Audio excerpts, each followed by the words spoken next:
克烈部。从此，在蒙古草原上，铁木真已是3分天下有其2了。我是离开了不该疏远的人呢，还是离开了本该疏远的人？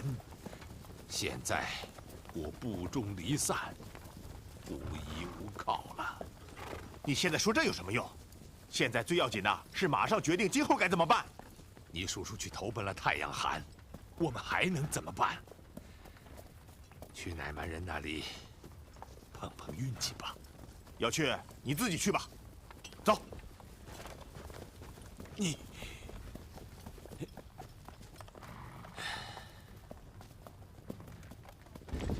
大姚，找到胡茬了吗？可汗没有，听说他投奔乃蛮部去了。扎木和阿勒坦和大力台呢？听说他们一起去了。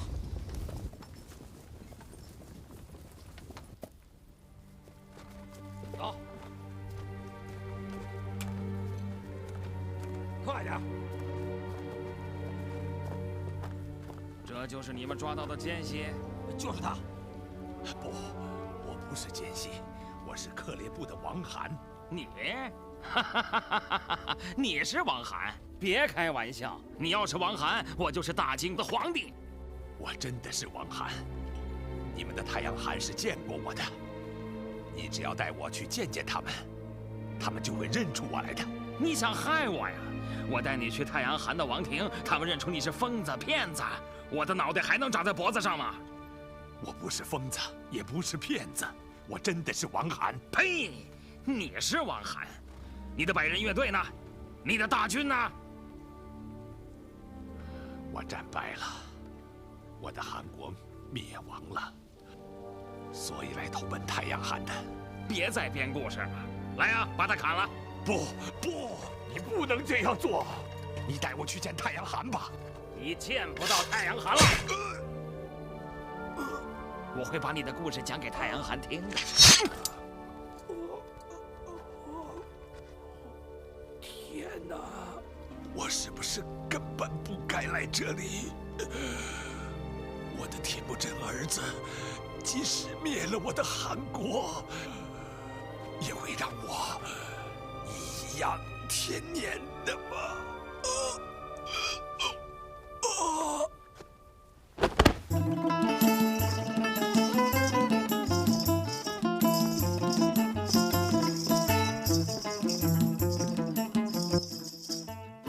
什么？怎么会有这样的事？什么事儿啊？大惊小怪的。回兵幕后，一个边庭小吏抓到一个自称克烈部王罕的人，不知道是真是假。带来看看不就明白了吗？已经当间谍给处死了。哦，我的天！太阳汗，你的军队是怎么治理的？我的前夫，你的父亲，在世的时候可从来没有发生过这样的事情。一个边庭小吏怎么可以不经请旨就随意行事呢？下去！现在怎么办吧？你说什么？那个自称王罕的人说，他是被蒙古人铁木真打垮了，才来投奔我们的。不对，王罕是一个赫赫有名的大可汗，怎么会被一个无名鼠辈的铁木真打败呢？父王，您忘了，我上次和萨布拉黑打败王罕的那一次，就是这个铁木真迫使我们撤退的。他可不是无名鼠辈啊。铁木真？哦，这件事儿，前年萨布拉黑和屈处力太子说过，你怎么就忘了呢？不过前些天那个扎合敢布来归顺的时候，他还说呢，铁木真啊，他已经溃不成军了。扎合敢布说过铁木真吗？我怎么不记得了呢？你的眼睛只顾看大伊尔乌孙的小女儿了。还是说说王罕吧。这好办啊，让他们把脑袋割下送来，让他的弟弟认认清楚，不就行了吗？好主意，塔通啊，你替我写一道旨意，派人送到边庭去，让那个小吏把自称王罕的头颅割下来给我看看，要快，小心臭喽。遵旨。我们什么吃的也没有了，为了活下去，只好去抢了。什么？你是说让我们去当盗马贼吗？还有什么办法呢？因为我们也是不得已而为之。那就干吧。女人留在山上，男人跟我下山去抢，吃的喝的都要抢。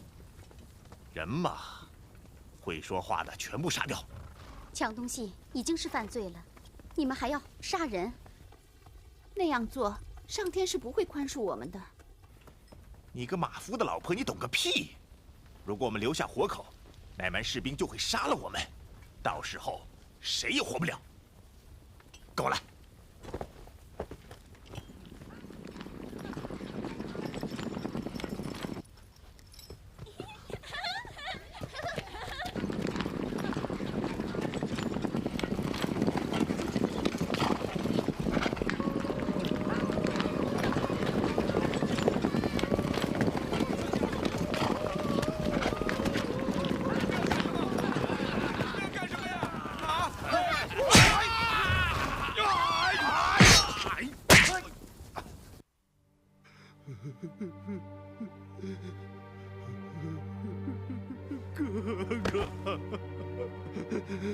扎克干部，你认没认出来啊？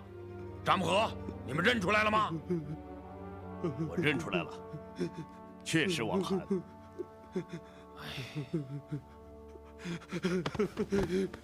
伟大的太阳汗，我哥哥一定是走投无路，才来到乃蛮部寻求保护的。想不到他死的就这么惨。这个萨布勒黑呀，这样一个久负盛名的邻邦郡主，怎么能随意杀掉呢？反正脑袋已经掉了，你埋怨他，他也长不上了。倒不如来给他举行一次隆重的葬礼，也就是了。只好如此了。扎克干部，你起来吧，我要让自己的文臣武将以臣子之礼、儿子儿媳以家人之礼祭奠你的哥哥，用国王的葬礼对待王涵，就像祭奠我一样。屈春绿，你把塔塔统阿找来，带拿印喜来，把王涵的头镶上银子。是。太阳汗，我哥哥一定和他的儿子桑坤在一起，求大汗派人去寻找并收留他吧。应当，这件事就由你办吧。他的一生伴着不计其数的光荣，而他的为人却谦和善良。他的地位是千万子民向他顶礼膜拜，而他却非常的安详。如今他离开了纷纭的人世，离开了我们，带着他的谦和和善良和光荣离去了。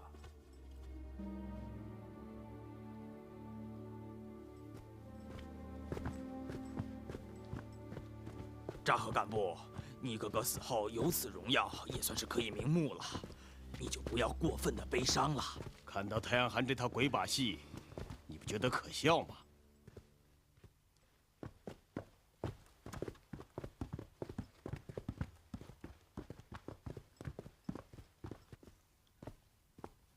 傅寒，把这个老东西的头放在你的宝座上，这么隆重的祭奠，有这必要吗？你懂什么？我这是给活着的满朝文武看的，让他们知道我是仁慈的国君。在这个世界上，只有我才是他们最仁慈的国君。也许有人会认为你是糊涂的国君。你这个逆子，你怎么这样跟你傅寒说话？你就不怕受到惩罚吗？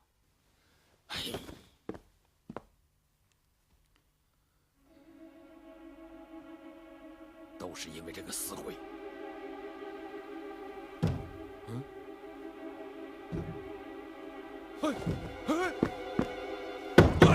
快来人呐！快把王涵的头从宝座拿下来！快把他拿下扔掉！快呀！快扔掉！把它扔掉！快！天哪！到底怎么回事？怎么会这样？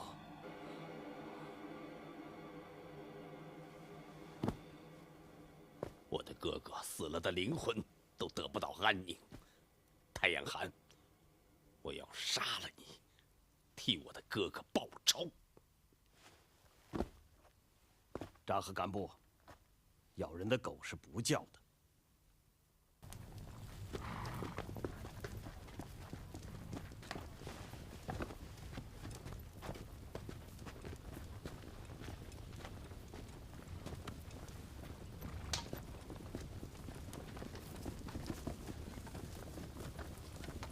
不想给盗马贼喂马了，咱们走吧。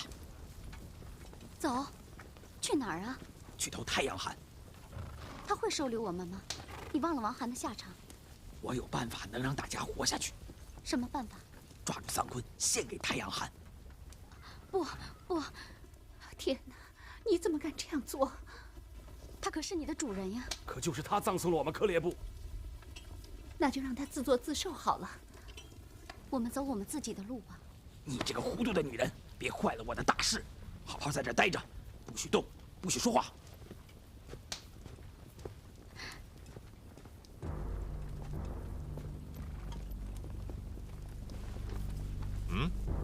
你怎么不吃啊？多吃点儿，明天还要赶路呢。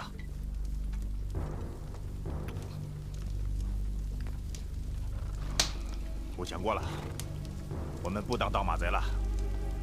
太阳寒不收留我们，我们往南边去，在城脚下有个汪古部，也许会收留我们的。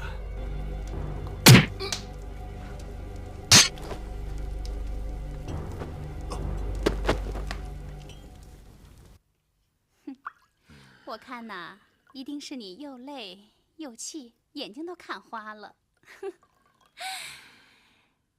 死人的头怎么会笑呢？萨布拉黑将军觐见。不见。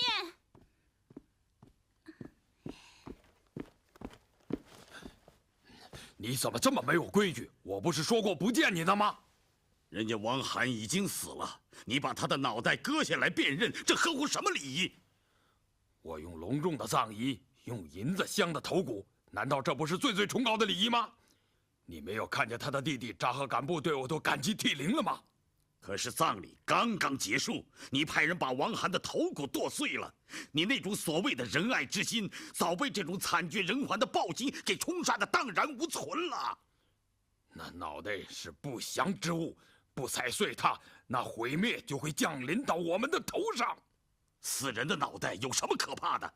亏你还是大名鼎鼎的太阳寒，难怪先君对你不放心，升天之前还担心前途未卜啊！担心什么？担心你是一个祈祷而生的孩子，是一匹没有经过训练的小马，尤其是未经战阵，很难成为乱世有为之者。够了，我不喜欢乱世。现在我们已经有了和平和安宁的生活，让乃蛮一向太平无事。什么太平无事？太平无事，王涵还会掉脑袋吗？这有什么可奇怪的？东方有那么一些为数不多的蒙古人，用弓箭把老慢昏聩的王涵吓跑了，死在我们边关的手里。你说的不就是这件事吗？我说的是铁木真。铁木真算什么东西？莫非他也想做草原上的太阳？他在做梦。天上只有一个太阳，那就是我。你看着，我现在就去把那个让你发抖的铁木真给你抓来。我们要那些蒙古人干什么？他们浑身膻气，衣服油污。你如果把他们真的抓来了，也得让他们离我远一点。我可不愿意闻到他们身上的那股膻气味儿。那就一个也不要，把他们通通杀掉。哎，如果看到清秀的女孩啦、媳妇儿啦，倒不如挑选几个，让他们好好的洗个澡，换个干净的衣服，可以派他们挤牛奶啦、羊奶的差事让他们干干。哦，对了，听说蒙古人唱歌跳舞还可以，给我留下几个唱唱歌啦、跳跳舞了就行了。好，我马上派使者去汪古部，邀请那些跟我们有共同信念的人，一起发兵，把野蛮的蒙古人都杀光，把他们的剑弩和弓矢通通的夺过来。你们是在开玩笑吧？战争是关系到存亡的大事，怎么可以当儿戏一般呢？又这样草率从事呢？你是怎么跟你的郡主说话呢？是先君临终时让我随时教训你。你自己已经糊涂的无以复加了。你刚才说我未经战阵，现在又说我不义用兵，真是语无伦次。萨布拉黑，你给我听清楚了，我就要做一个有作为的乱世之君。哎呀，你们怎么对打呀杀呀的这么感兴趣啊？啊？除了这个话题就没有别的可以说了吗？太阳寒，我们走吧，到裁缝那儿看看他给我做的新衣服啊。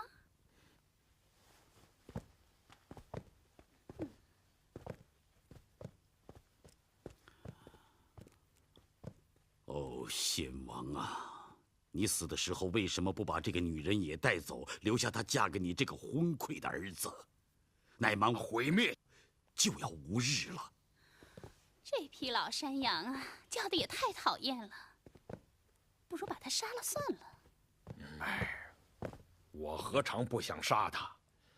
可是先王临终嘱咐过我，要听这个老东西的教诲。我现在也是无能为力啊。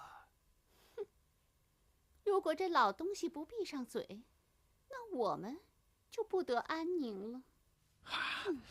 你不要着急嘛，我会想办法让这个老山羊永远闭上嘴的。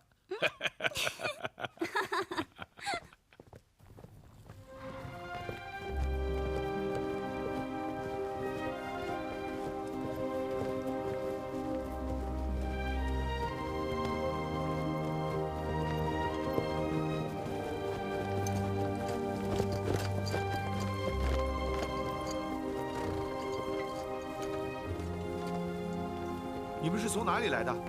汪古部。汪古部？汪古部在哪儿啊？在南蛮部东南。对，我们汪古部世世代代为大京镇守北部边疆。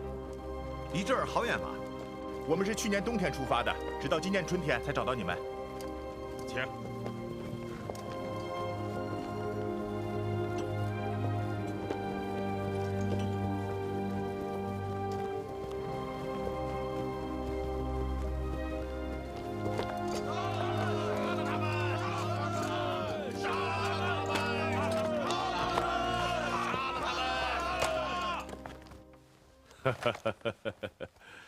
太阳寒从他老子那里继承的后母果儿别速国后说，我们蒙古人身上有一股膻味儿。哎，我怎么就没闻出来呢？可汗，我有个主意，当我们把他抢来的时候，把他送给身上膻味最大的那个人，怎么样？对，对。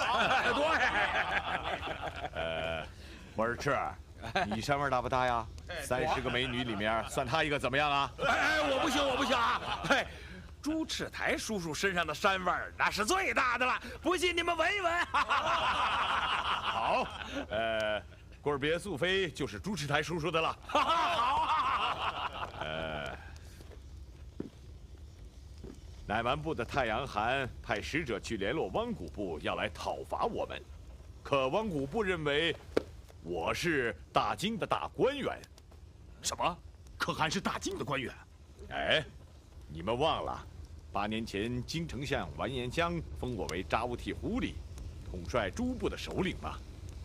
哦，对，是有这么回事。哎，汪古部的首领认为我和他是同朝为官，所以扣押了乃蛮部的使者，派他的儿子来把军情告知了我们。上次乃蛮人追杀王韩的时候，我们较量过了，他们的脖子并不比可列人、米尔契人和塔塔尔人的脖子更硬。哎。你别不在意，太阳寒可说了，要夺你们的剑筒，废掉我的名号。抓住这匹老公马，阉了他。可汗，现在正是青黄不接、水草缺乏的时候，战马太消瘦了，要打也要等到秋高马肥的时候。马瘦算什么理由？如果现在太阳寒打来了，难道我们会因为马瘦不应战吗？不能等太阳寒来抓我们，我们应该先去抓他。打仗可不像说话那么容易。乃蛮部是个地大人多的强敌，我们贸然去了。别再抓不住太阳寒，反倒送上门去，让太阳寒给抓住了。一个蒙古勇士，如果被敌人抢了剑筒，那将是最大的不能忍受的耻辱。如果真是那样，活着还不如死了。太阳寒能够说出这样的话，是不能饶恕的。我们应该去夺了他的剑筒，废了他的名号，抓住那个妄自尊大、自以为是、操纵国政，却从不帮助她丈夫做好事的乃蛮国后，让他给我们挤马奶。如果不这样，我们就不是草原上的英雄。对，抓住他！我们同乃蛮人交过手，无论是开始的攻坚，还是后来我们从乃蛮人手里救出王韩的野战，事实证明，他们的人比我们是多得多，可都是一些无能之辈。别了古台说的对，上次我们同他们交手的时候，那些乃蛮人遇到强于自己的敌人，就像兔子一样往山上跑。这次他们人可以跑，可韩廷却带不走了。太阳寒出此狂言，我们不能忍受，应该立即讨伐他。朱赤台叔叔，你很快就能得到一个不带膻味的老婆。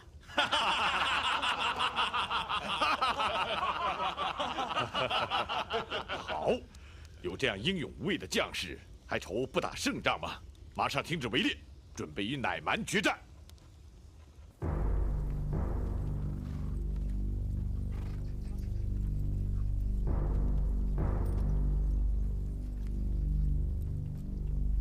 蒙古勇士们，我要带领你们去夺取乃蛮人的公师剑筒。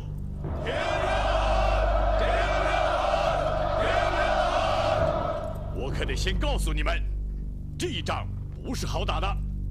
从呼伦贝尔草原到阿尔泰山，要行程5、6千里，我们要靠一路游牧和狩猎解决全军给养，要走上100天呢。不过我们不会走失的。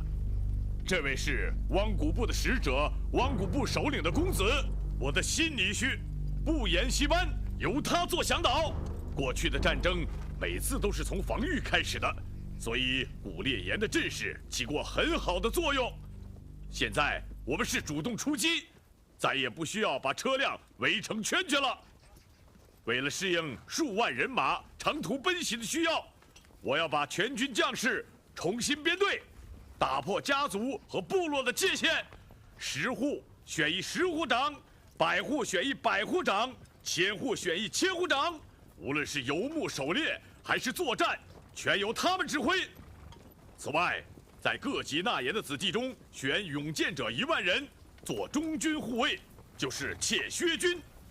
整编之后，即起出征。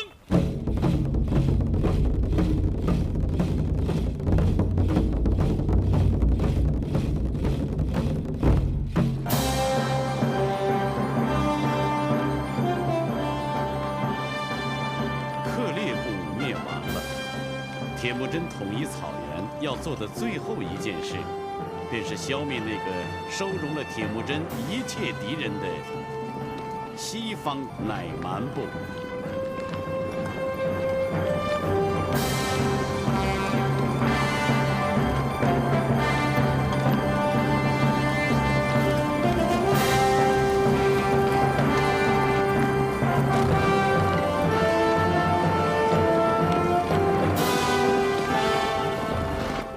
本来想带你们去呼伦贝尔大草原，把蒙古人的弓箭夺过来。现在倒好，铁木真他等不及了，他自己送上门来了。听说他只带了2个女人，太少了，不够我们士兵分的。没办法，其余的还得麻烦你们自己去取呀。还是先保护好自己的女人吧。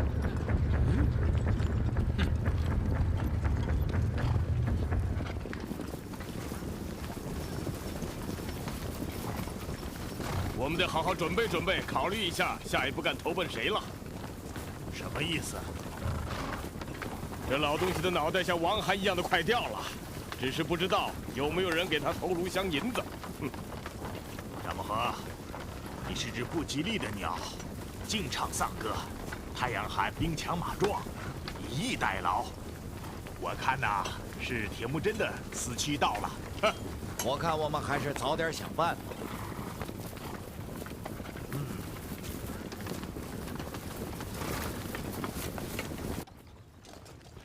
可汗，我部人少，又是远道而来，这很不利呀。晚上宿营时让兵士们每人点5堆篝火。点那么多篝火干什么？多设疑兵，这个办法好。整个萨嘎里川全是篝火，让太阳汗不知道我们有多少兵马。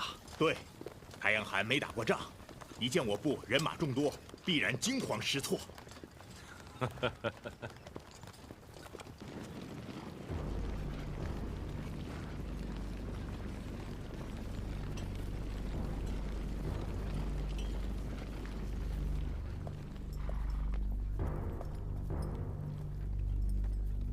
哦，蒙古人的营火多如星辰，已经是人山人海了，怎么还在不断增兵呢？你们看，你们看呢？他们人多不一定是士气高昂吧？张木和，你同铁木真曾是异姓兄弟，你说说，他们作战怎么样？怎么说呢？他们就不像是人。你用枪刺他们的眼，他们会目不转睛；你用枪往他们脸上刺，他们头都不晃。一听说打仗，只知道往前冲，就像离了弦的箭。手中的弯刀左劈右砍，运用自如。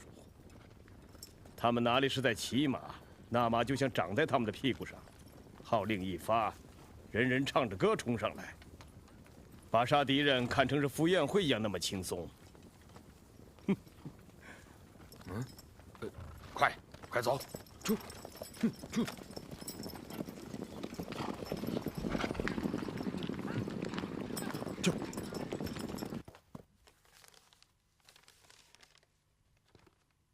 傅寒命令全军后退。为什么？太阳寒说，蒙古战马虽瘦，可萤火多如繁星，其人必中。还听说，鞑靼人刚硬，往他们眼上刺，他们目不转睛；往他们头上刺，他们从不晃头。那又怎么样？太阳寒说，不如先越过金山，整顿兵马，且战且走，诱敌深入，瞧住机会，突然反击，定能取胜。说完了。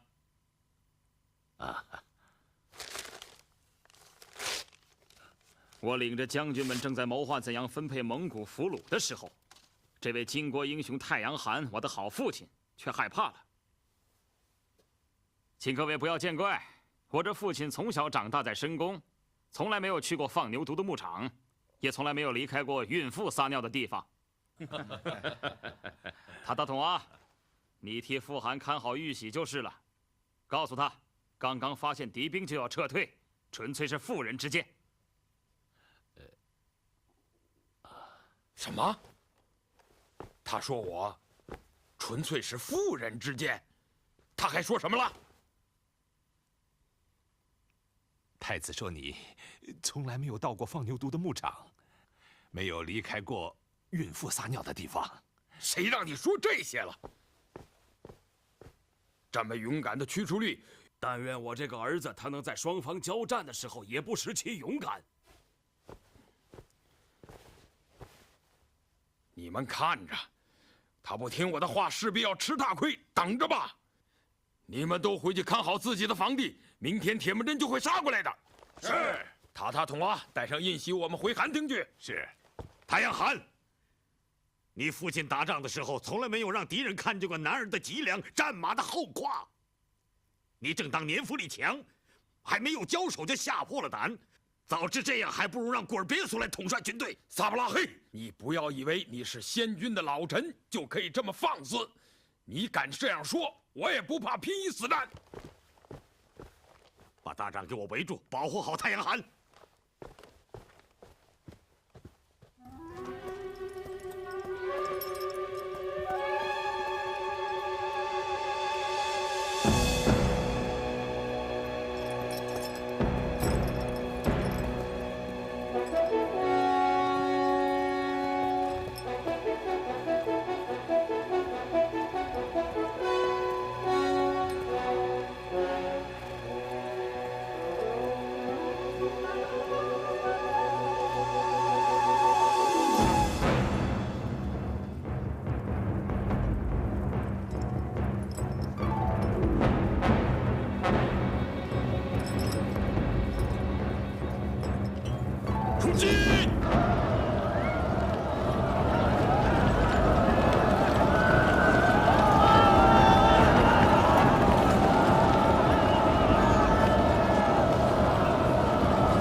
真的指挥越发的精明了。你看他的军队，就像排山倒海一样从四面八方而来，又像凿子劈木头一样长驱直入，直逼中军。那几个一路杀过来的是什么人？那就是铁木真用人肉喂养的4条猎犬。什么？蒙古人狩猎，猎犬是最好的助手。哲别、苏布台、忽必来、折了灭，他们都是虎将，个个额如铜，牙如凿，舌如锥，心如铁，鞭子像弯刀。他们乘风食露水而行，战争之日以人肉为食。我们还是离这些野蛮的蒙古人远一点吧。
那就是朱赤台，他率领的都是驱赶拿枪的好汉，抢劫血腥之财的人。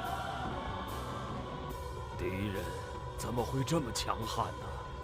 我们还是换个地方吧。哎，等等，再看一看。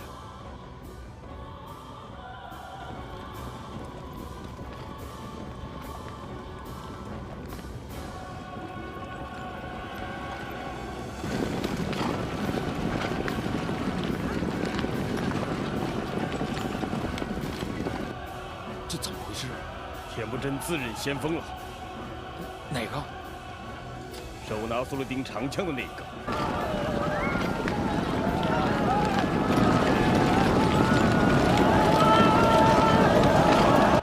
他怎么会冲在最前面呢？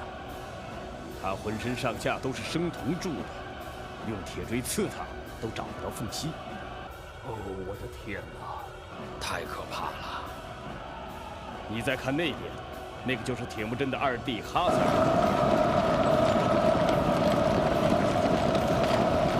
这就意味着蒙古人开始总攻击了。快去告诉驱逐利太子，定住哈萨尔！定住哈萨尔？你是不知道，他一顿饭能吃1头3岁的小牛，他射出的箭能穿透10-20人。我们还是先撤退吧，离他们越远越好。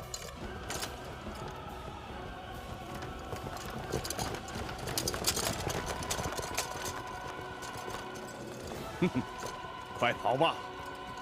你这个老混蛋加胆小鬼！我也该到西夏去躲一躲了。走。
不言戏班，你来认一认，这些都是什么人呢？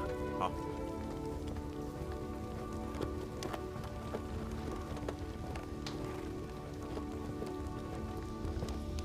这位是乃蛮部的老将军萨布拉黑，这些好像是宫廷侍卫。太阳寒。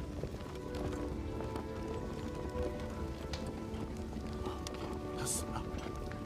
奇怪，箭没有射中。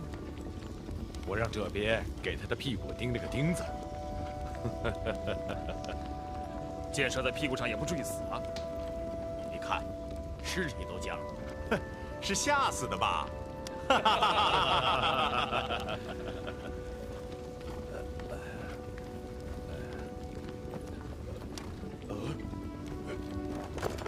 站住！塔塔统啊！他是什么人呢？他是乃蛮部有名的学者，会写好几种文字。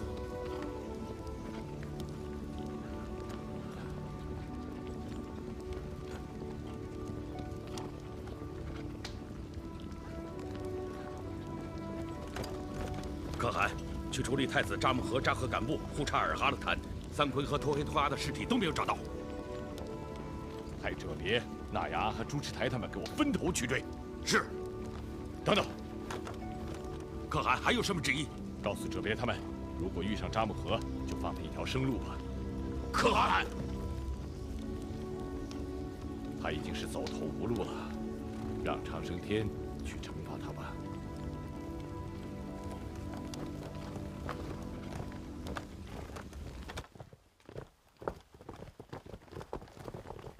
复函，可汗。塔塔统啊，你到这里来坐。啊不，那是太阳寒的宝座。哎，我让你坐，你就坐嘛。是。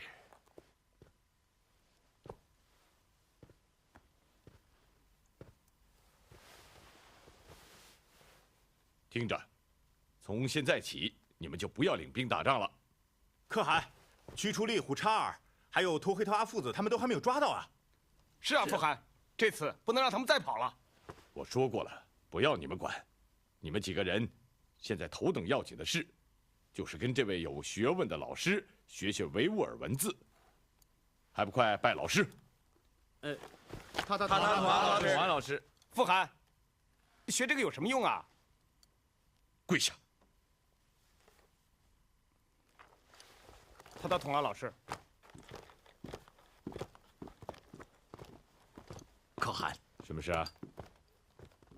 太阳汗的古尔别苏妃被俘了，他再三请求可汗纳她为妃。是太阳汗继承的那个后母吗？差不多是个老太婆了吧？让她来见我。待古尔别苏妃。臣妾古尔别肃拜见可汗。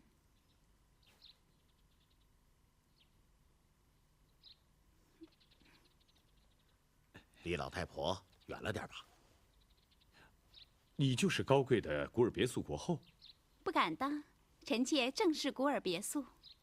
你不是说蒙古人一身膻气吗？今天为什么要委身于一个浑身油污的蒙古人呢？太阳汗无能，可既然他已经死了，我理当侍候可汗。你说的倒干脆。其实我倒不怕增加一个后妃，只怕委屈了你高贵的鼻子。闻惯了可汗身上的膻气，他的鼻子也许会变的。先把他看管起来。是，走吧。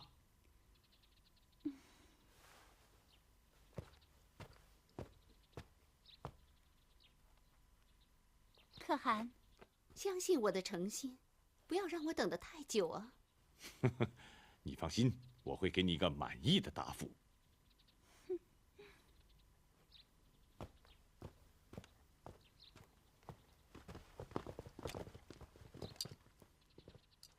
达伊尔乌森找到了没有？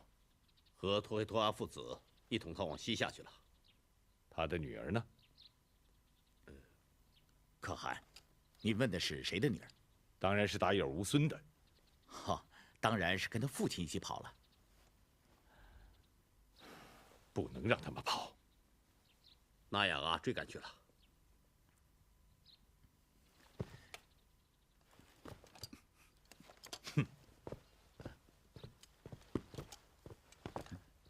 走吧。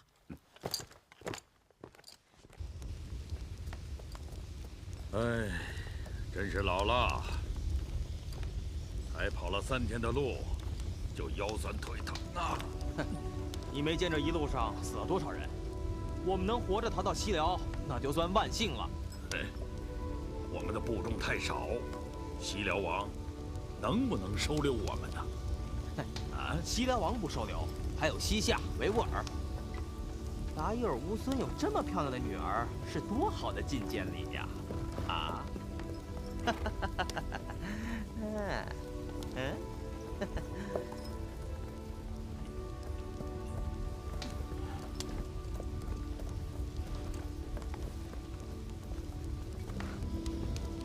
哟，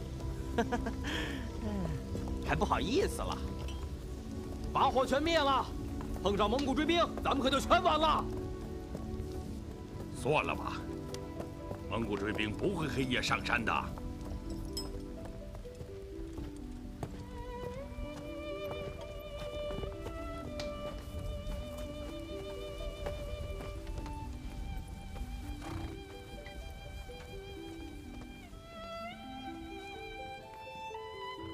父亲，我好怕。不要怕，蒙古人不会上山的。我是怕托黑托阿，怕呼都，怕西夏王，怕西辽皇帝，还有维吾尔人。为什么我们要跑呢？投降铁木真不好吗？20年前，托黑托阿父子抢了叶苏该的别妻和铁木真夫人的时候，我也去了。那并不是你的错呀。铁木真会不会这样想的？是啊，夺人心上的人，好比挖人心上的肉。就因为波尔帖在蔑尔乞的部落待了9个月，他儿子朱赤的血统成了桑昆拒绝铁木真交换婚姻的借口。铁木真为这个伤心透了，这就更糟了。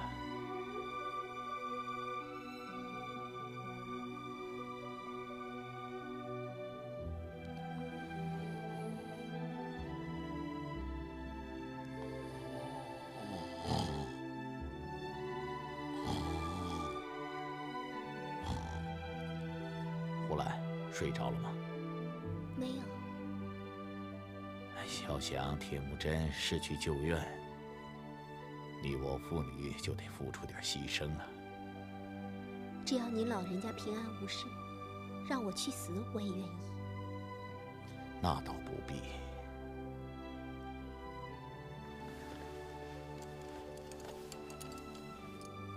唉，只是太委屈你了。铁木真都40多岁了。父亲，你说什么？你肯嫁给铁木真吗？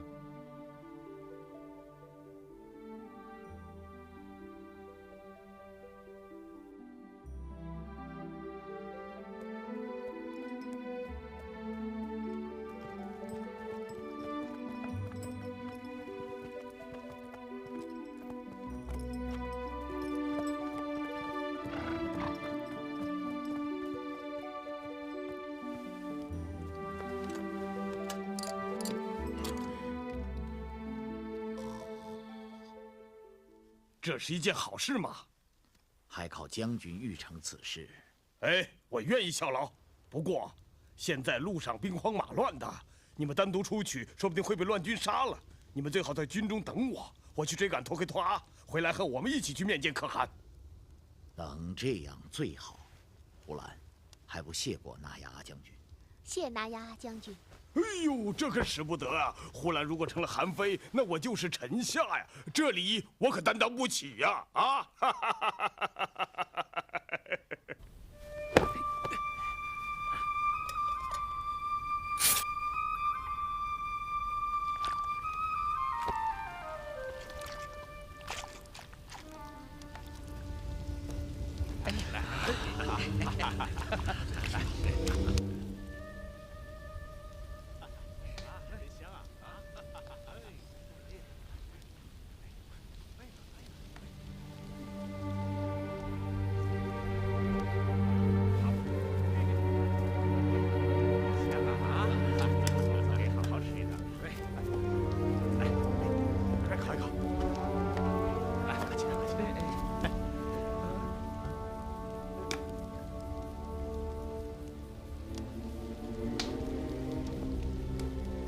这帮下流批！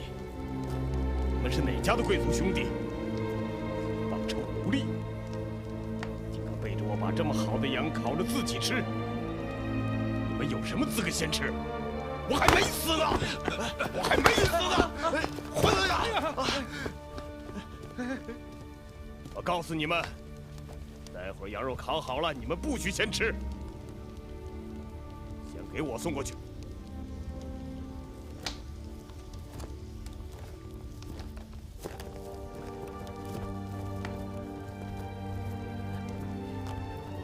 因为这个扎木合，我把妻子儿女和大批牛羊都丢了。吃口羊肉他还这么横，他自己都成丧家之犬了，还这么凶。嗨，我们从扎德兰部跑到克列部，又从克列部跑到乃蛮部，这回又不知道跑到什么地方。我们就像白毛风里的羊群一样，东撞一头，西撞一头，这哪一天是个头啊？我倒有主意。你说啊。哎，算了算了，不说了。哎呀，这都什么时候了，你还吞吞吐吐的？你们说谁最恨扎木合？当然是铁木真了。对，我们不如把他抓起来，送给铁木真，这样我们就能免受流离之苦。也许啊，能当个百户长、千户长做做呢。好，就这么干。走。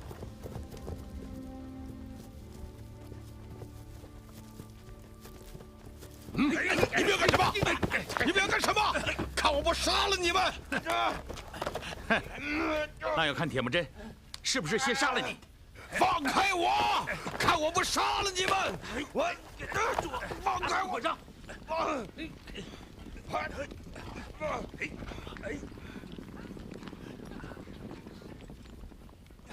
你们几个不想要命了？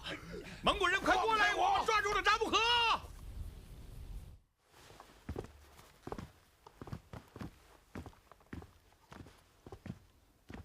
可汗，可汗。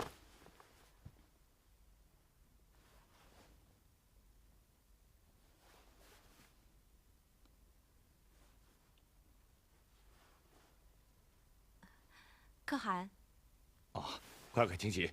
都起来，都起来！来，快坐下。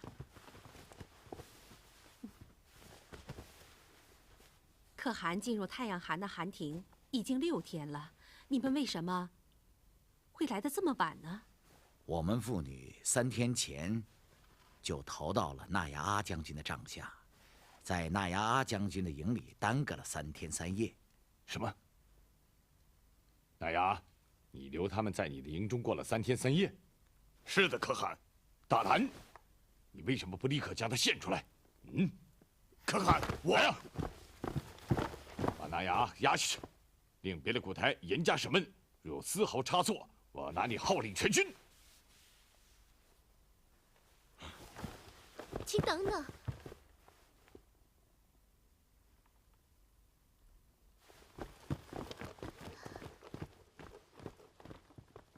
可汗，纳牙阿将军是一个对您十分忠诚的好人，您不应该以怨报德。你为什么这样情急意切地替他说话？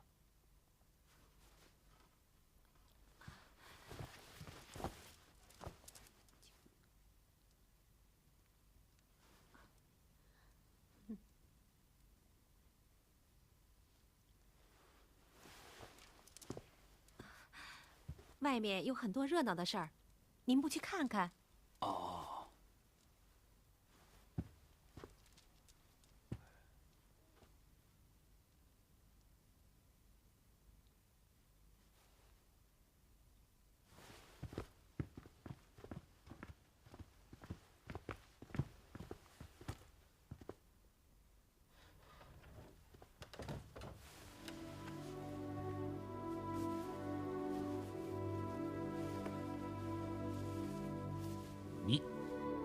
我这天地所赐、父母所生的洁白之身，可以证明，纳牙阿将军是无罪的。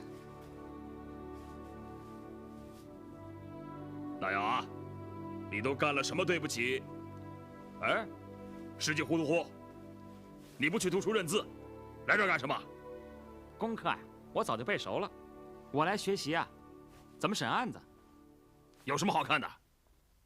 好吧，你一边站着看看，不要捣乱。那雅，你干了什么对不起可汗的事儿？说吧，免得皮肉受苦。我没有抓到托黑托阿父子，除此之外，我没什么好说的。你还敢嘴硬？我看你是想找点苦吃。你说，你对呼兰都干了什么？你说还是不说？我无话可说。给我打！哎，慢着，三哥，你这样能问出实话来吗？你捣什么乱啊？那呀，审判官问你，你要有一说一，有二说二，不要隐瞒，也不要乱说，这样才能弄清楚你有没有罪，犯多大的罪，受多重的处罚。我没有罪，我那呀只是一心忠于主人。战争中夺得美女好马，我从来都献给主人。假若我有二心，甘愿死于乱刀之下。别了，古台，韩兄。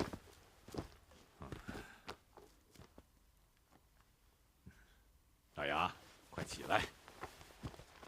为了奖励你的一片赤诚，我封你为1万窃须军的统帅。那牙，你已成了万户了，还不快谢恩呢？那牙，我错怪你了，你可千万别记恨我呀。嗯。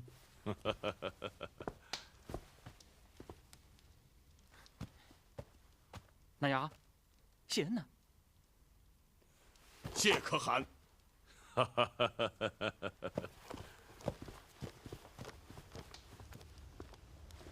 哎呀，大牙，你怎么还跪着呀？哎，快走吧！哼！嘿，你小子还真行啊，真不愧是母亲的养子啊！哼！哎。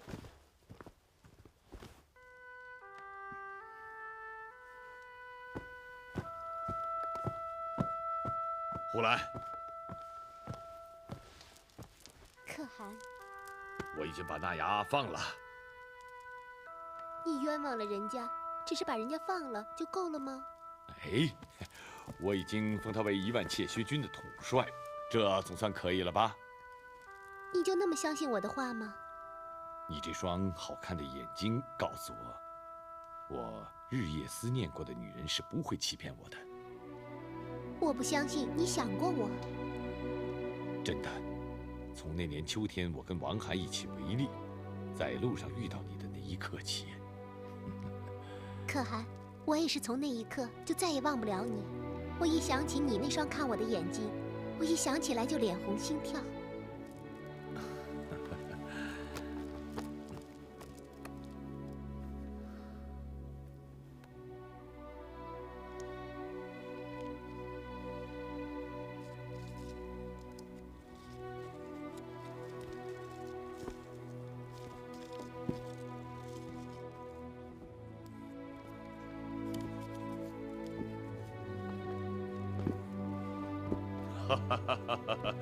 塔统阿的学生越来越多了，看来我也要拜你为师了。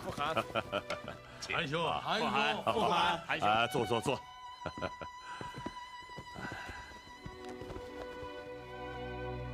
想不到石矶呼图呼兄弟办事道很公道，很稳妥。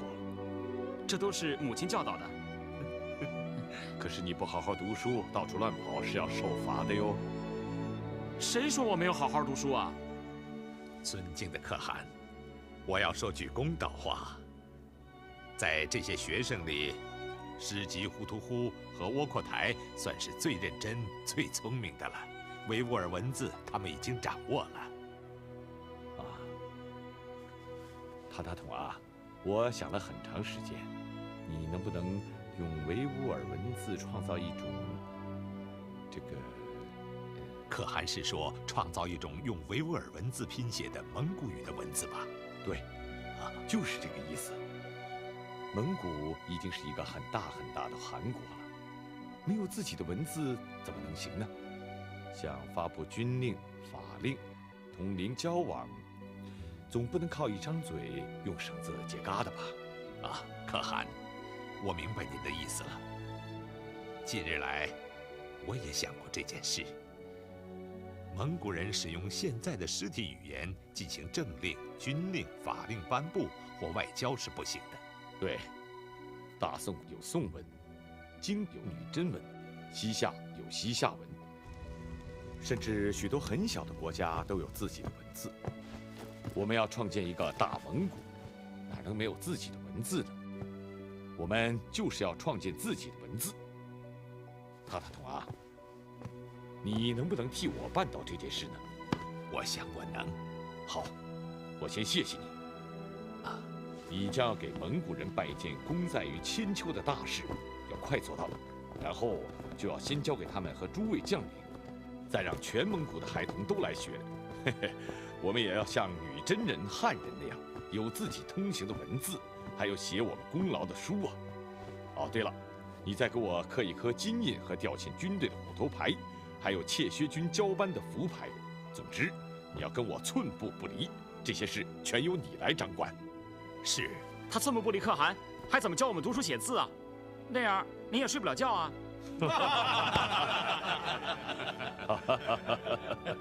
我说的寸步不离是靠近、贴近、亲近的一种意思，怎么会是真的寸步不离呢？你这个傻小子！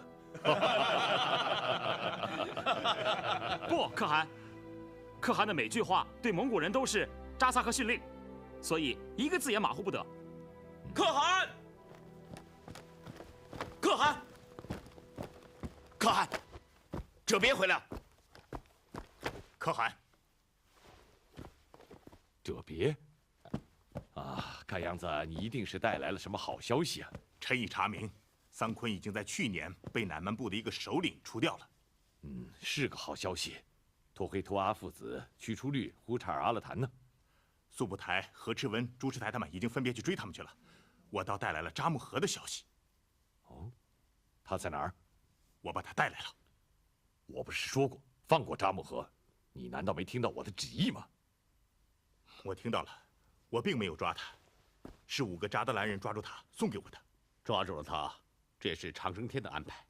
这样的恶人一定会众叛亲离的。他算是恶贯满盈了。杀了他，免得他再去害别人。这个人也真怪，他的心是怎么长的？他没有心肝。他有心肝，不过是黑心肝。傅寒，我看就学他的办法，把他野煮了算了。他是我的安达，又是我的恩人，他的智慧是可以统治一个大国的。这别，带我去看看他。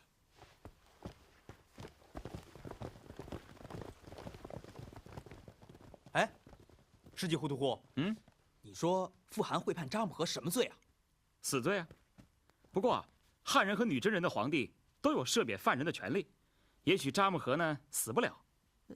你这不是废话吗？不是死就是活，你这话跟没说一样啊！不，我想我的意思说的已经很明白了。好了，上课吧啊！上课。好了，啊，上课了啊！太阳汗的汗庭有气魄，监牢弄得也不错嘛。当年塔里忽台要是有这么个监牢，我16岁那年就不可能从太赤兀人那儿逃出来了。可汗，扎木合是我们抓来的，这位者别将军非但不给我们赏赐，反而把我们也关起来了。他们说的对吗？乌鸦捉住了紫鸳鸯，贱奴捉拿了自己的汗，天底下哪有这样的道理？所以我把他们关了起来。我认为者别做得对，低贱的黑诇捕捉了普牙，奴仆竟敢为侵本主，他们不忠于自己的主人，还能忠于谁呢？谁能容忍这些卖主求荣的丑类呢？哼，把他们拖出去，让他们的污血流尽吧！冤枉啊！冤枉啊！冤枉啊！冤枉啊！可汗啊！冤枉啊！饶了我吧！你们知道我为什么要杀死你们吗？因为你们抓到送来的是我的安达，3次结拜的安达。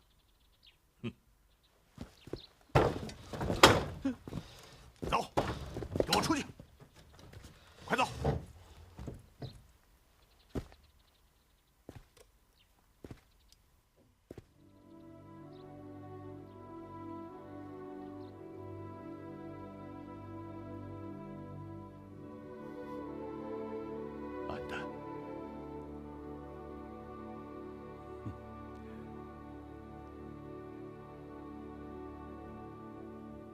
来，喝。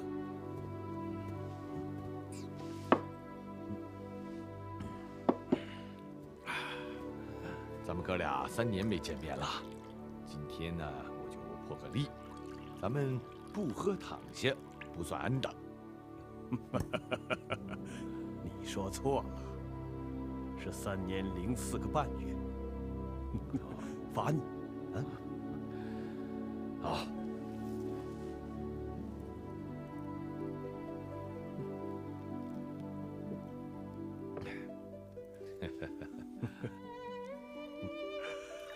20年前，你我一起放牧，后来你不打招呼就走了，有没有这回事啊？有。那该不该罚你啊？不该。为什么？你拿话敲打我，嫌我穷，不愿意跟我一起放牧，对不对？你觉得我用话是来敲打你吗？你不仅用话敲打我，我还知道你这儿多了个心眼儿。我多了什么心眼儿？我是黄金家族的后代，你是外族血统，跟我在一起怕当不了蒙古可汗，对不对？你什么都知道了。再罚你1碗。好，你陪我喝。好，喝。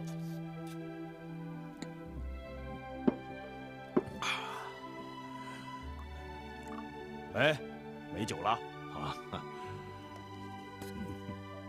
去，拿1壶酒来。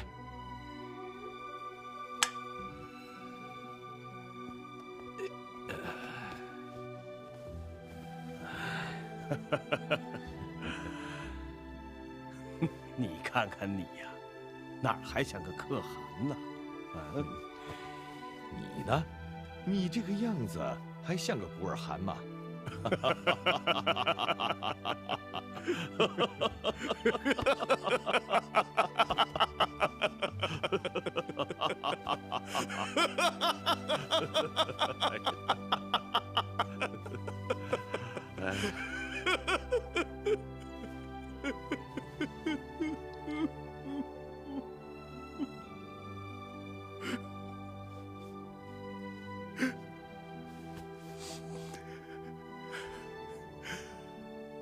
我们要是没有长大该多好！少年时你我曾经3次结为安达，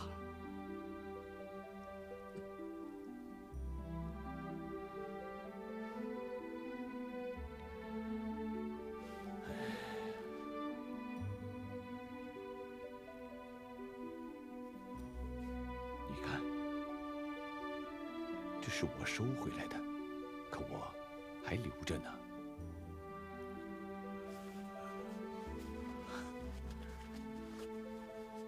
这是你送还我的，我也一直留着。自从打败了蔑尔契人，夺回了博尔铁之后，我们一起放牧，共进不消之食，共说不忘之言。同枕一个枕头，我们盖1条被子。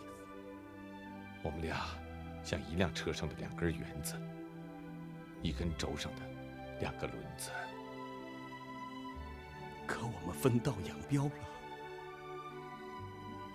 现在又可以相和相亲了。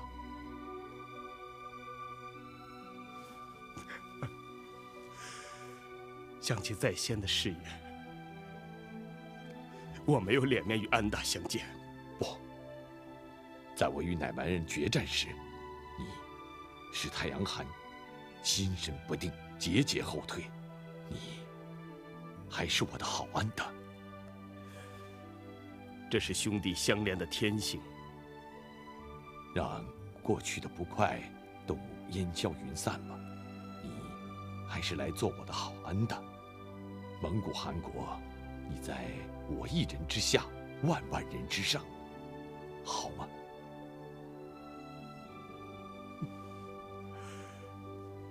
应和你作伴的时候，我没有和你作伴。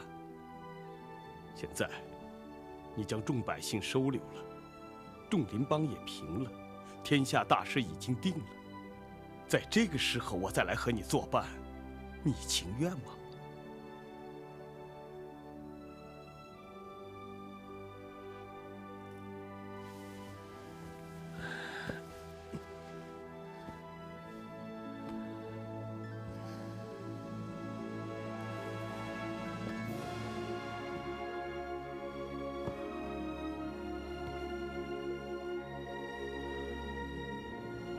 杀了我吧！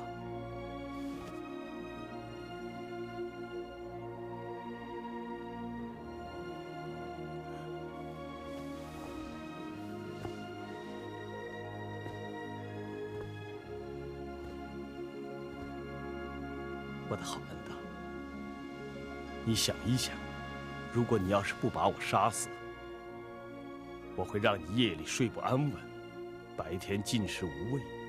我就像一只狮子，依附在你的衣领上爬行着；我就像一根针，藏在你衣服的底襟。你是个男人，是个成大事的人，不要像个女人。安达，你想不想知道，我要是你，你知道我会怎么做？我告诉你，要是让我抓住了你，我连想都不想就会把你杀死。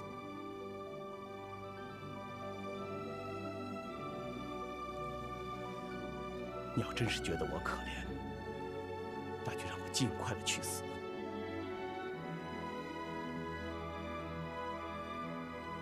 好吧。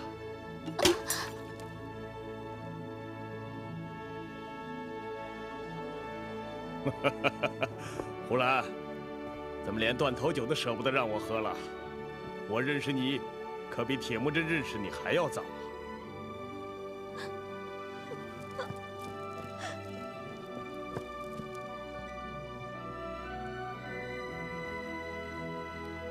请安达宣布我的罪状吧。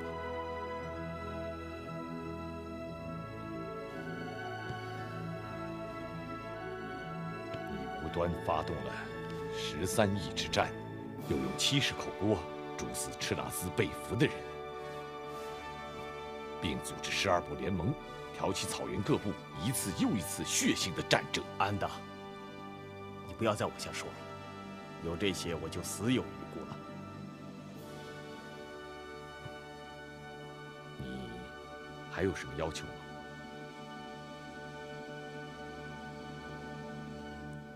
人们常说，人的灵魂在血液之中。我求你不要让我流血而死。我希望安达亲自送我上路。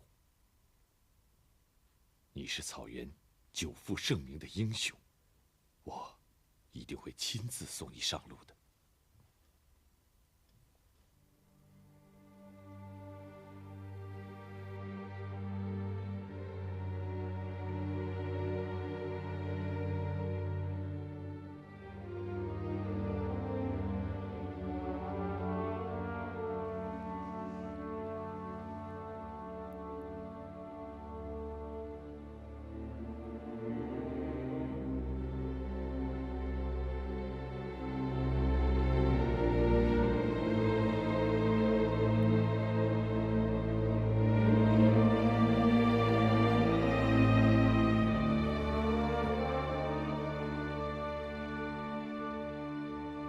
安达，请上路吧。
可汗，可汗，刚才主持台说我累了。哦，可汗，您的三弟何赤温，他在追击的路上阵亡了。你说什么？何赤温，他死了。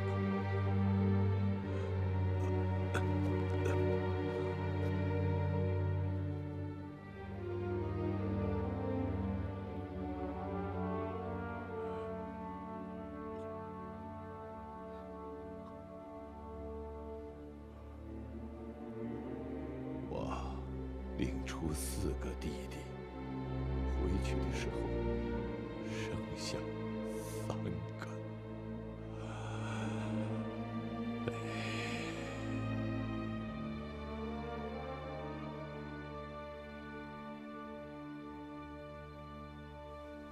可汗，事情已经这样了，以后你还有许多事情要做，你再不可以用悲伤折磨自己。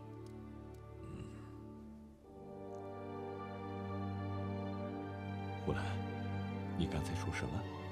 哦，刚才别了古台问，抓到的呼查尔和阿拉坦要面见可汗，您见不见呢？不见。他们想活着为可汗为奴为仆。可汗，你就放过他们吧。他们犯了那么多的大罪，还想活吗？就让他们在阿尔泰山做个孤魂野鬼吧。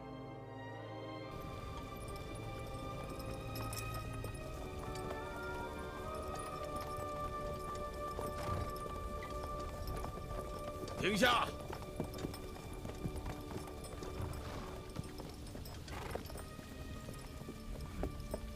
主持啊，你真的要杀死我吗？怎么，你还想活吗？我是你的伯父啊！你是我的伯父？你挑唆我和察合台兄弟俩不和的时候，你想过你是我的伯父吗？你用箭射死我姑姑的时候，你想过你是我伯父了没有？你伙同富汗的敌人一次次攻打我们，几乎把我们消灭殆尽。那个时候，你想过你是我的伯父了吗？今天，你要用命来偿还你欠的笔笔血债。等一等！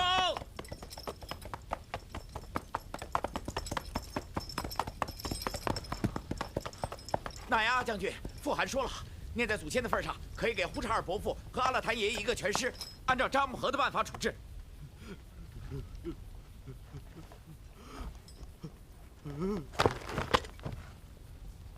哼！那呀，将军，请你送他们上路吧。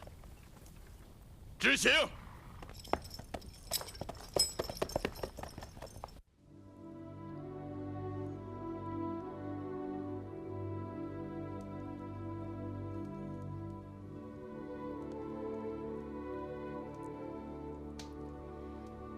达利台走了没有？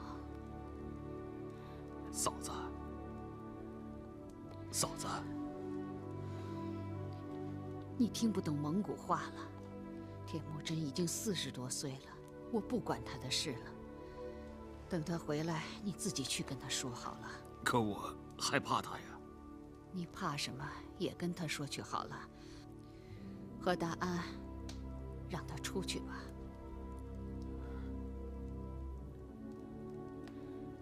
那您就先走吧，啊？哦，走吧。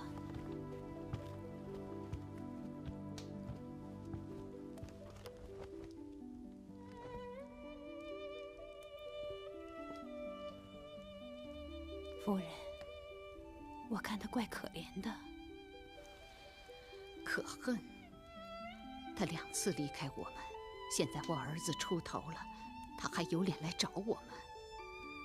他是有可恨之处，可是铁木真大汗也只有这么一个亲叔叔了。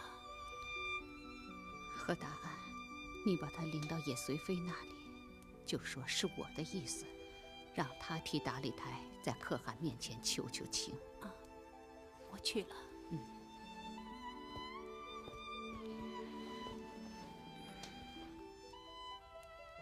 夫人说，让我带你到野随妃那里。去野随妃那儿？也许她有办法替你求情。说起来，我也是有过错的人，我对不起铁木真一家。可是，贺大恩，我可以对天发誓，我就是在离开铁木真的日子里，也没有放弃过对他们母子的亲情啊。我的血管里流的，毕竟是波尔至金氏的高贵的血呀。跟我走吧，叶随妃的乌尔朵就在前面。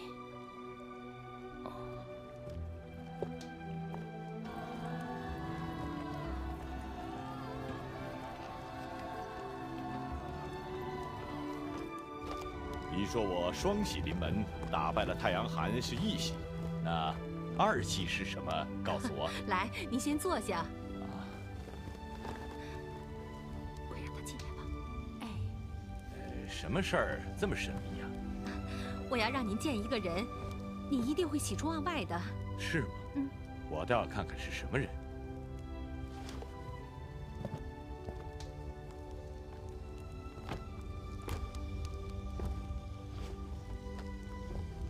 可汗，是你？你回来做什么？见到他，我真是太高兴了。我终于可以让我的好妹妹帖木伦的灵魂得到安慰了。啊，可汗！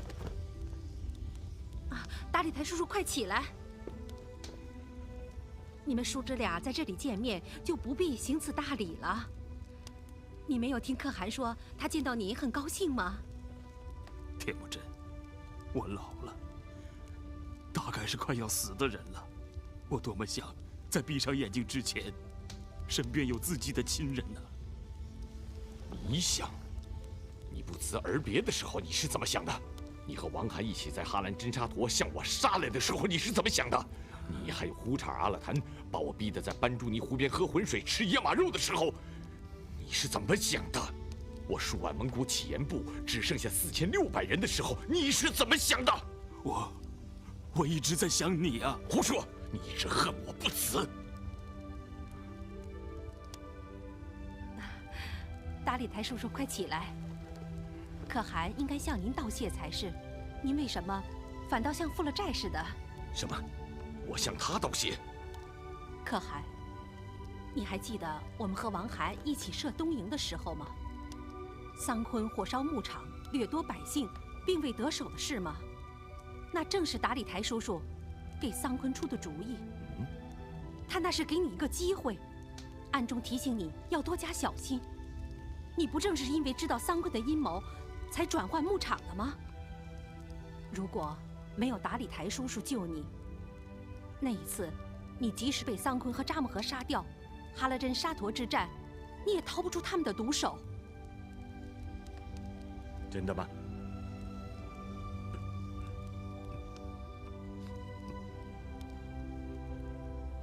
可汗，就说哈拉真沙陀之战，如果王涵死战到底，起延部就会全军覆没。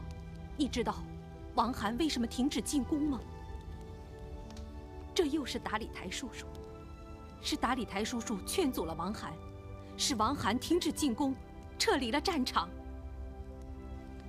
你才有了休养生息的机会。难道这一切不是波尔之金氏的骨肉之情使他这样做的吗？铁木真，铁木真，叔叔从来没有想当可汗的野心，是胡查尔和阿勒坦的妖言蛊惑了我，尤其是你关押了我，不让我参加库里台大会议事的处罚，伤了我的心，丢了我的老脸。我是在晚辈和外姓人的面前抬不起头来才走的。我不是为我的离开辩解，我其实不想求得你的原谅，铁木真。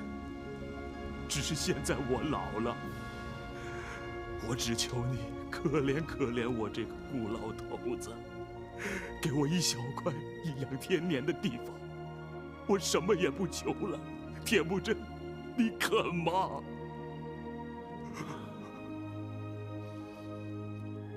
你起来吧。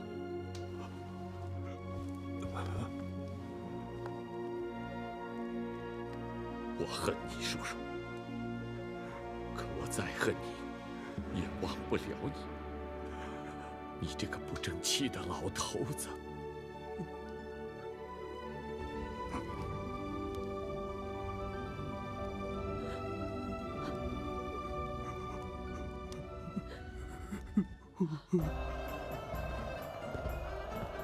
对乃蛮部战争的胜利，使铁木真称雄草原的愿望终于实现了。他所征集的军队已经达到10万之众，统治的人口也已超过100万。漠北草原群雄割据、连年混战的局面彻底结束。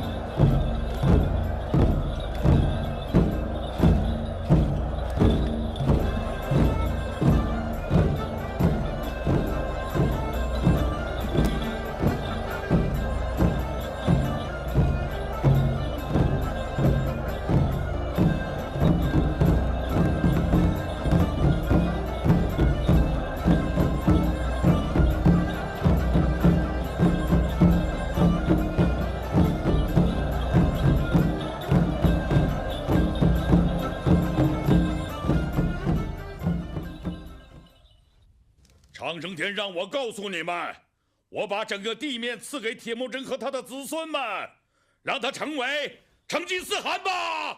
成吉思汗！成吉思汗！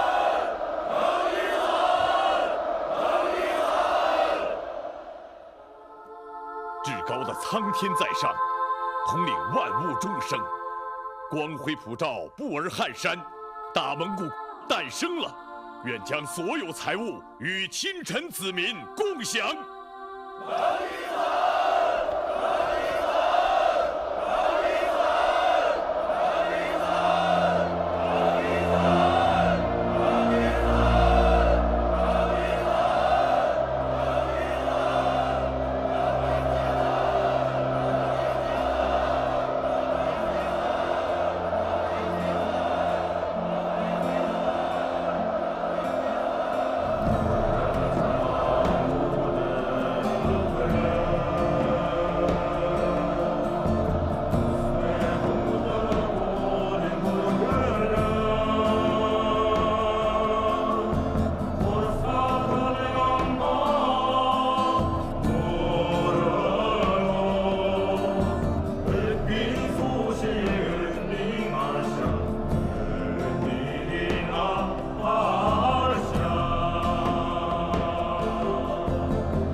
成吉思汗口谕：千百年来，草原几易其主，然终未得统一。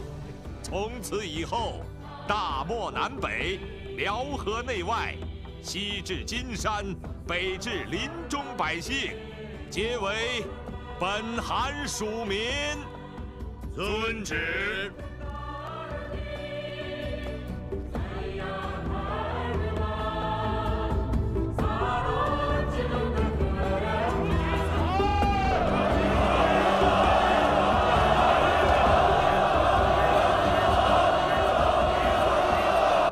加封国母科伦为太后，大妃博尔帖为国后，也随耶稣干、呼兰为韩妃，将属民划为95千户，蒙利克为第1千户官，博尔术为第2千户官，木华黎为第3千户官，霍尔赤为第4千户官，伊路盖为第5千户官，朱赤台为第6千户官，呼南为第7千户官，忽必来为第8千户官，折勒灭为第9千户官。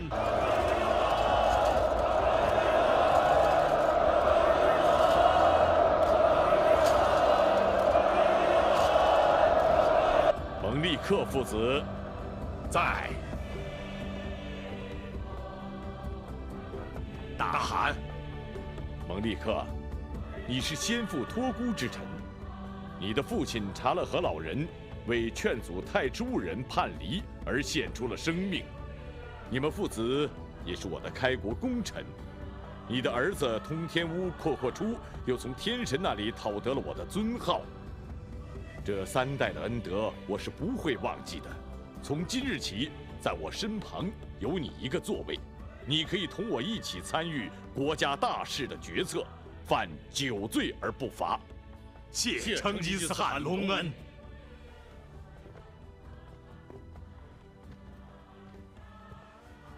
是几糊涂乎？臣在。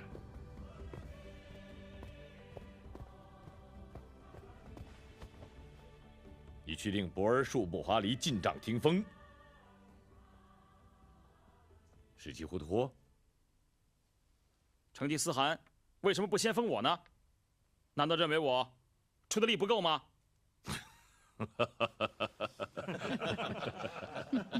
您笑什么？我从尿裤子的时候就跟着您，现在我的胡子都这么多了，从来忠心耿耿，为您效力，是不是？哦，你的胡子啊，你的胡子是很长了。克欧伦母亲让我睡在她的脚下，把我当儿子养育。您呢，让我睡在身旁，把我当弟弟照看。我从来办事儿没有出过一点差错。现在建立国家了，您应该怎么封赏我吧？你不是我的义弟吗？所以想同朱棣一起封赏。看来你是等不及了啊！好吧，封你为最高断事官，犯9罪而不罚。我又没想犯罪，犯9罪不罚有什么用啊？断事官，不就是以前别了古台所做的事儿吗？哎，你这小子！傻小子，最高断事官就是我教化子民的助手。无论什么人不能违背你说过的话。你可以侦查虚伪奸诈的人，惩办偷盗为贼的人，处死10恶不赦的人。你断了的案子将写在清史文书上，你所写的扎撒法令，任何人不得更改。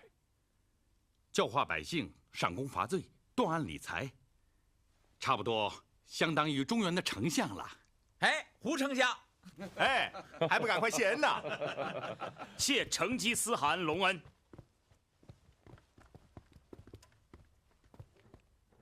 木华黎博尔术听风。大汗。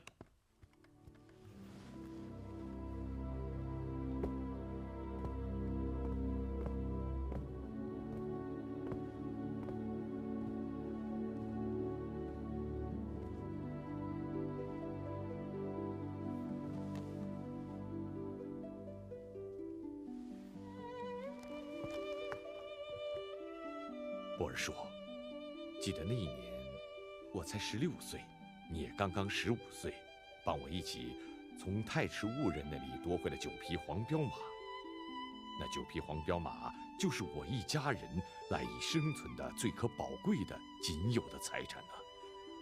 我们少年交友，共同经历了多少危难，君臣之义，如同手足之情啊！大汗，穆哈里，你还记得吗？王涵突然袭击，我们丢了车仗，散了人马。那天晚上，我合衣而眠，你们俩用毛毡替我遮了一夜的风寒，我睡得多安稳，多温暖呢。可是你们为我站了整整的一夜呀！大汗，我们只是做了为人臣子所应该做的，你却把我这个卓尔奇的奴隶当成了人，此恩此德，我就是流尽一腔热血也报答不完呐。不，你们二人自从跟我之后，善战之兵，英勇无敌，就像我的左膀右臂。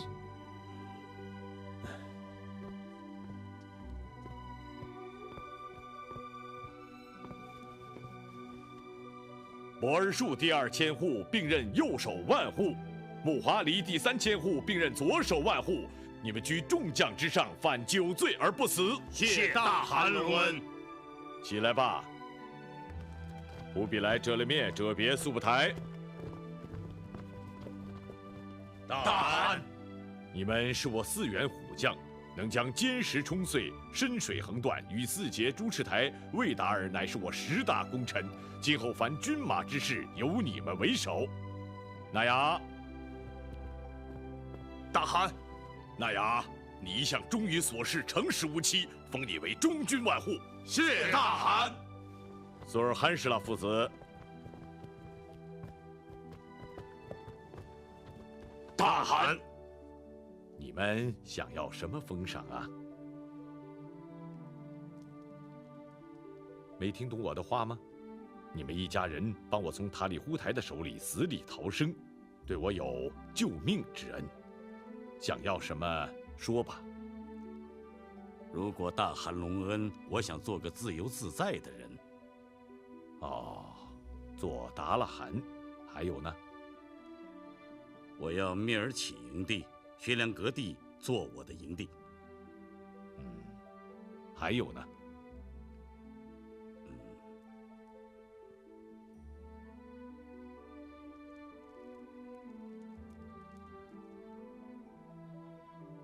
再有其他的封赏，全部由大汗决定，我来者不拒。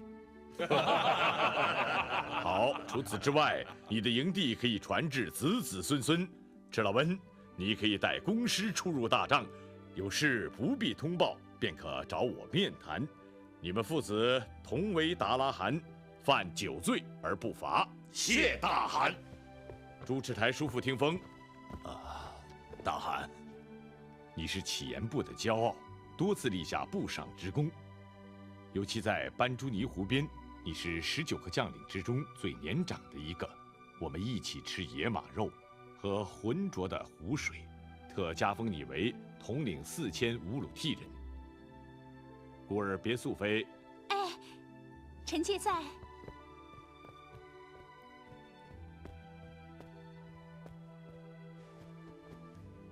朱赤台叔叔，将古尔别素妃赐给你，侍奉起居，安度晚年吧。大汗，古尔别素妃，我并不是嫌你无姿色，也不是嫌你无胸怀，而是因为只有你这样才貌出众的女人，才能赐给朱赤台这样的盖世英雄。塔塔统啊，大汗，记下，给他100人做陪嫁，再给他2个私厨，谢恩吧。谢大汗。谢大汗。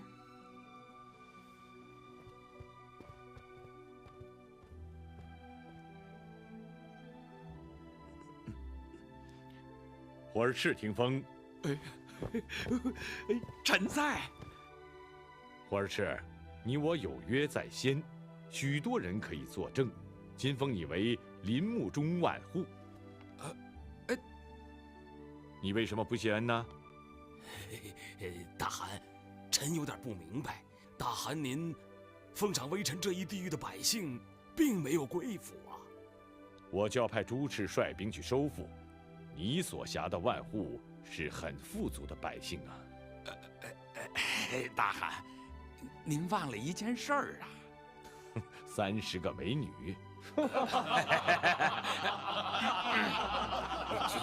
别笑，别笑！待林木中百姓归属后，你可以从中任意挑选，选吧。谢成吉思汗隆恩。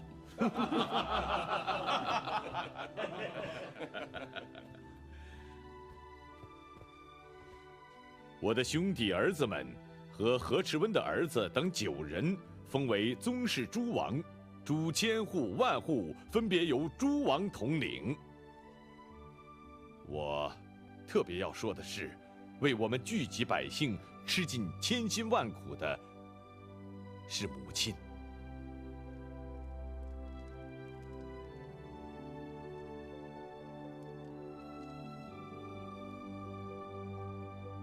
诸子之中最大的是朱赤，弟弟之中年龄最小的是帖木格。分给母亲和帖木格共1万百姓，分给朱赤9000百姓。最后一件是达里台叔叔。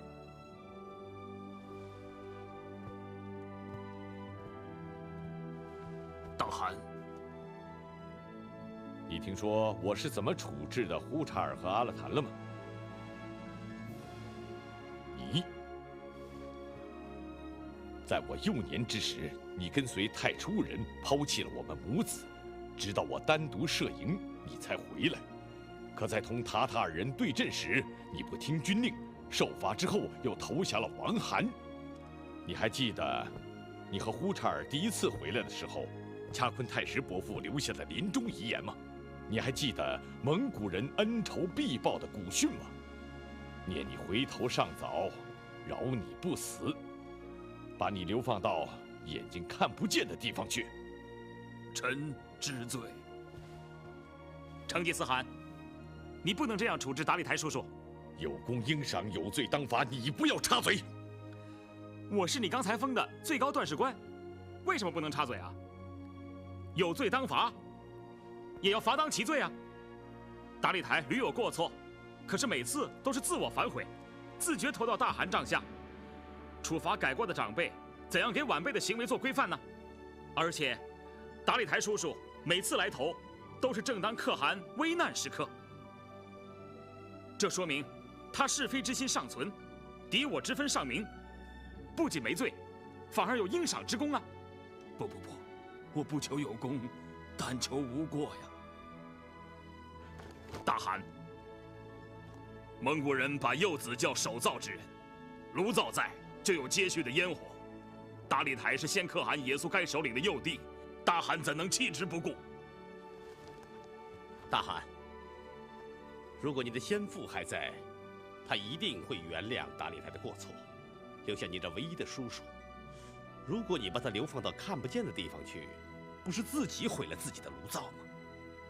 铁木真，就让他守住你先父的营地吧，也免得断了也速该的香火。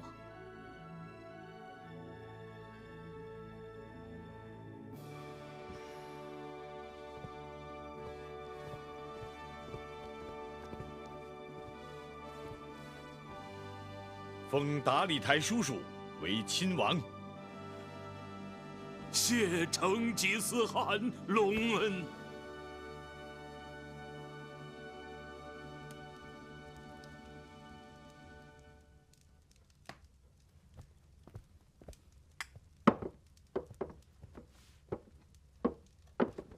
大汗给咱们家的封赏太重、太厚、太高了。你们兄弟6个要尽心竭力效忠大汗呐！算了，哪儿重哪儿厚哪儿高，父亲不过是个千户，那个铁木格有什么功劳，却当了万户王爷。还有蔑尔7人生的朱赤，也分了9000户百姓。不许胡说！不是胡说，在铁木真一家最倒霉的时候，是谁最后一个离开他们的？在13邑之战的时候，是谁网开一面，让铁木真逃出扎木合的包围的？是谁在他打了败仗的时候率部来投奔，而使他东山再起的？是你，是连自己的妻子儿女都不顾的蒙离克。是谁在他13邑之战中冒死给铁木真送信的？是谁在他每次出征的时候给他选择吉日良辰，让他百战百胜的？是谁请示了长生天，让铁木真成为成吉思汗的？是我的儿子，通天乌阔阔出，他铁木真的一半江山都应该是我们的，他怎么封赏我们都不过分。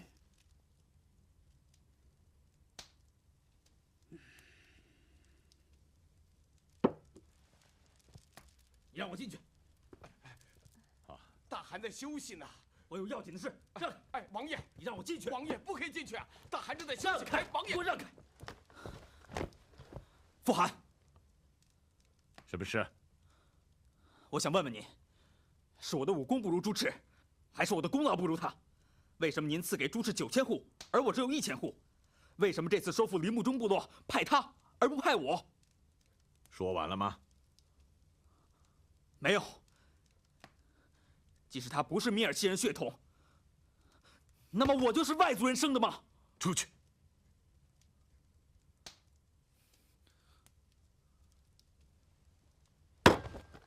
出去！你还不快走！让我进去！王爷，王爷，让我进去！请不要进去！王爷，王爷，请不要进去！不许进来！王爷，韩兄。通天无阔过出，目无宗室，无故的抢夺了我的猎场，还殴打了臣弟和部下随众，请韩兄给臣弟做主啊！什么？你被别人给打了？你不是说过不败于任何有生命的东西吗？还要我替你做什么主？出去！你这个无能的东西！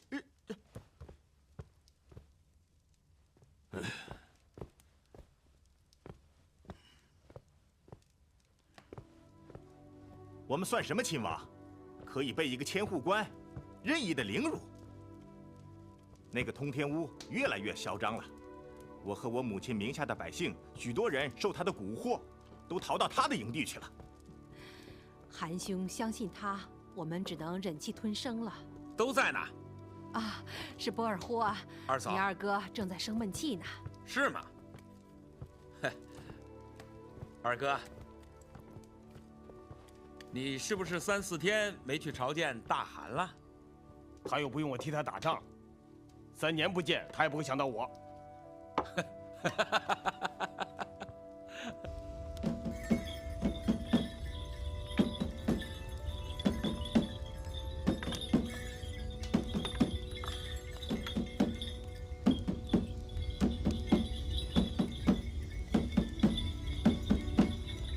万夫长、千夫长、百夫长们，都应将自己的军队保持得秩序井然，随时做好准备。一旦诏令不分昼夜的下达时，就能任何时候出征。百姓们，对，百姓们平时应像牛犊一般的驯顺，战时应像扑向野兽的恶鹰。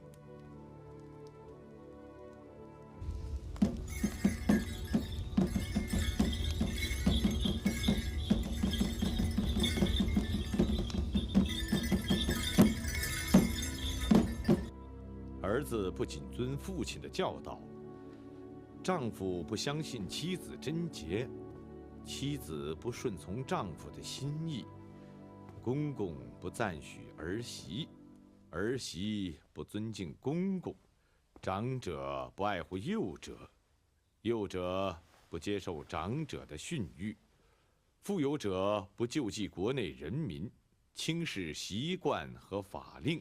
这样的士族窃贼、撒谎者、敌人和骗子将遮住他们营地上的太阳。这就是说，他们将遭到抢劫，他们的马和羊群不得安宁。出事了！出大事了！长生天告诉我，有个恶人要谋反了，你们又要流血了。走，跟我走！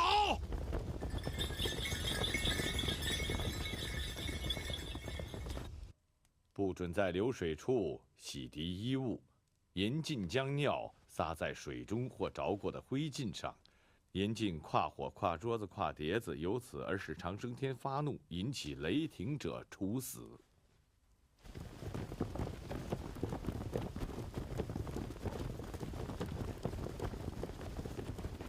任何人不得离开所属的1000户、100户和10户，亦不得藏匿于他处。如违此令，擅离者于队前处以极刑。接受此人者呢，也应当处死。成吉思汗，天神向你示警了。天神说什么了？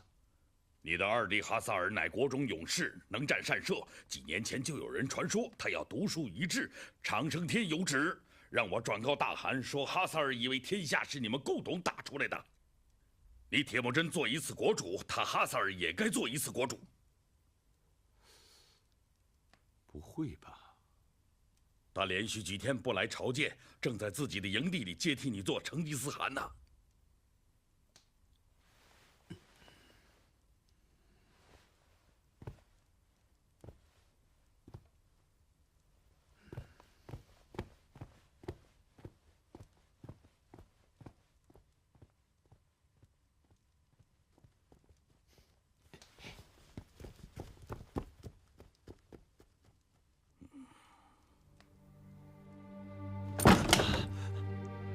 给我打！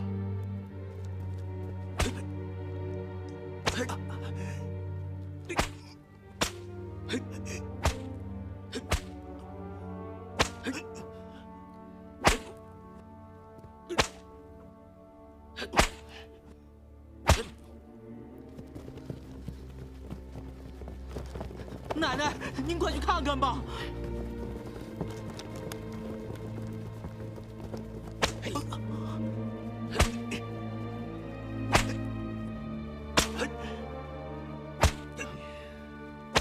给我让开！住手！母后来了，母亲。住手！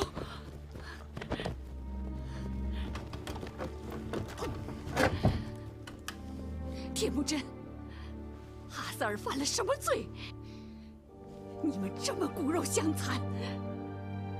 母亲息怒，我不能。小的时候你们相依为命，亲如手足。哈萨尔跟着你一直鞍前马后，九死一生。今天你成了成吉思汗了，你连你的亲兄弟都不能容忍了。母亲，儿子知罪了。我不该让您这么大年纪了，还为儿子操心伤心。请母亲回去吧。哈萨尔，怎么回去？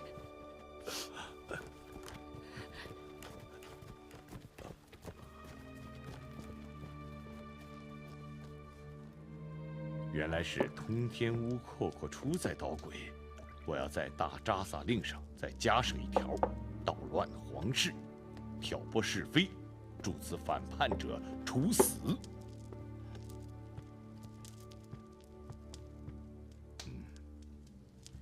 韩兄，韩兄，韩兄，我没脸见人了。田不格，怎么回事？通天乌阔阔出引诱了我和母亲的许多百姓，我去讨要，他把我派去的人身上背上马鞍子，罚在地上爬，让我跪在地上，当着许多的信徒羞辱我。他通天乌兄弟有什么了不起？蒙利克的儿子究竟要干什么？你已经给了他们父子至高无上的荣耀，蒙利克为什么还要眼看着他的儿子侮辱你的弟弟而不闻不问呢？别说了，大汗，他侮辱的不是我，是您，成吉思汗。你给我起来！你哪像个蒙古勇士？他让你跪下，你就跪下；他羞辱你，你就让他羞辱。韩兄，听着，通天乌兄弟今天会来朝见我，你记住，你是成吉思汗的弟弟。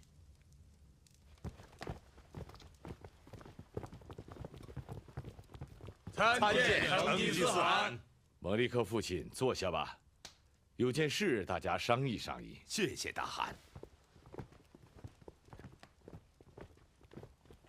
哎，通天乌，昨天你让我服罪，我今天要跟你赛赛力气。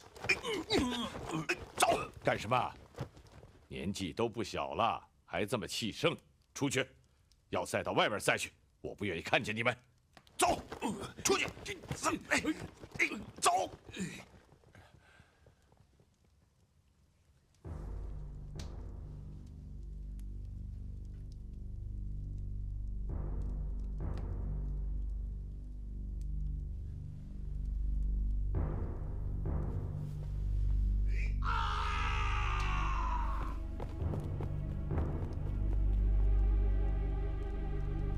大汗，阔阔猪，不用理他们。父亲，四哥死了，是天目哥杀的。别动！不动！你们都是我的兄弟，我说服不了他们，也管不了你们。要斗就斗吧，让我出去。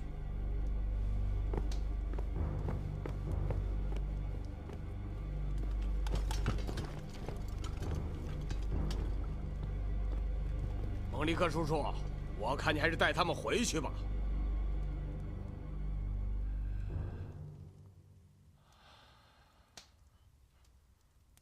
孩子们，咱们走吧。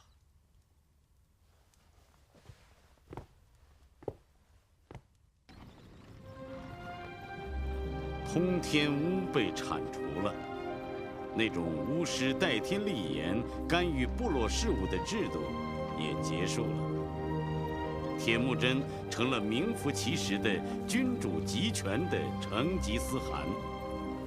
他的苏鲁定长枪准备刺向把他的祖先钉在木驴上的金皇帝了。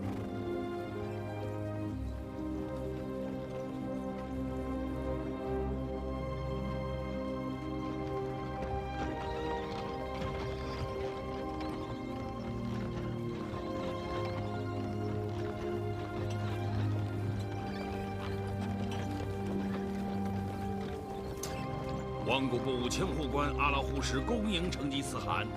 你我世交世婚，既为安达又是忽达，就不必拘礼了吗？不言戏班拜见父汗。啊，好。